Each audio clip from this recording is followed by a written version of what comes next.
going to create an interactive soccer game. So Scratch automatically generates this sprite when you create any new project. So we can go ahead and delete that.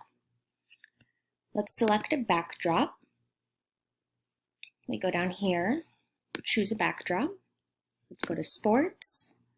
And I like this backdrop so the players can play back and forth amongst the field. Next, we need to choose our sprites. If you hover over a sprite, it'll show you the different costumes that the sprite has. So we have one player. Let's choose another player. Now these players are a bit large for the playing field, so we can go down here and adjust their size. Let's see how the size 50 does. Perfect. Change him to 50. Now he is facing the direction we want, but she is not. So we go to direction, and we can go ahead and switch it to where she is facing the other direction, but we notice that she is now upside down. So we can go ahead and flip that again. And let's make it so where she's completely straight at -90. Awesome. And next we need a ball. So let's go and find a soccer ball. And our player's at the size 50, so let's go ahead and make the ball the size 50. And place it right in the middle of the field. To begin the animation, we're going to go to Events, and let's start with Ben. Ben is going to be the beginning player. So when the flag is clicked, the flag tells the animation to begin. So when we click the flag, that's when the animation is going to begin. A soccer game always has a referee whistling, so we can go ahead and have a referee whistle when the flag is clicked. And we want the player to wait a few seconds. So we'll go to Control, Wait, we'll change it to 2 seconds until we want the player to move towards the ball. For him to move towards the ball, we are going to go to Motion and have him glide to wherever our ball is. Let's check the ball's coordinates. It's at 1, -85. So we go back to Ben and change these coordinates to 1, -85.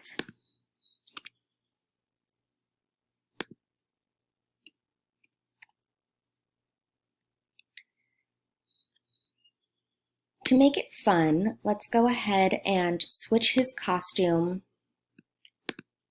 to the motion of kicking. If we go to costumes, we'll see that costume B is the motion of him kicking.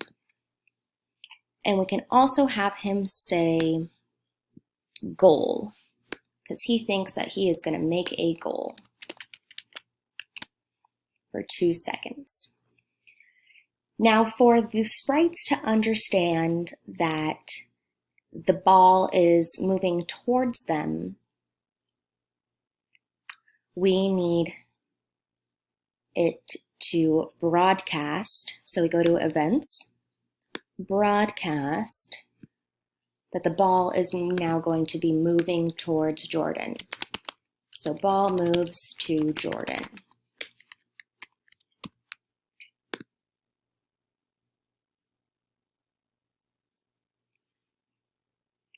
So then we'll go to the ball. And when the ball receives, we're still at Events, when the ball receives that the ball moves to Jordan, we're going to go back to Motion and have the ball begin to glide. Glide to where Jordan's position is. So let's check where her position is. It's 184, -56. So we'll go to 184. Change this to -56. And we need to inform Jordan that the ball is now at her. So we'll broadcast again a new message that the ball is at Jordan.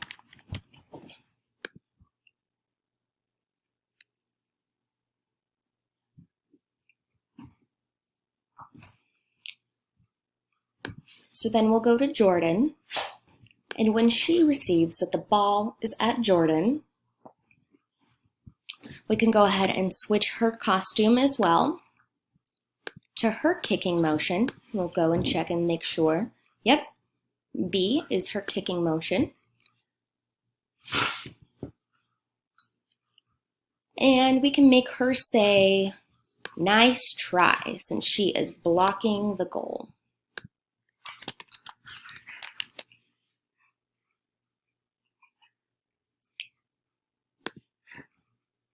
And broadcast that she is returning the ball.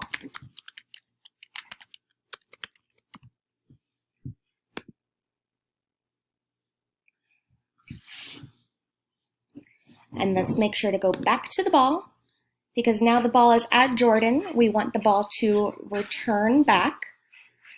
So when the ball receives the message that Jordan returns the ball,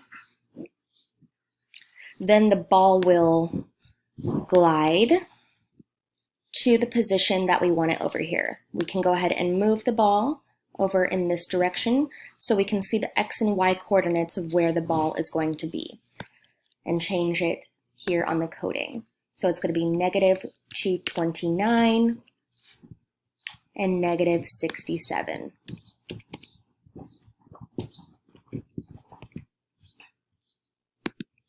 Now, since she has made a goal, we can go ahead and insert a sound. And to choose sounds, we'll go up here to sound, sports, and goal cheer. Go back here and change that to goal cheer.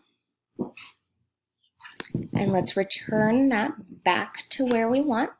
And let's watch our animation.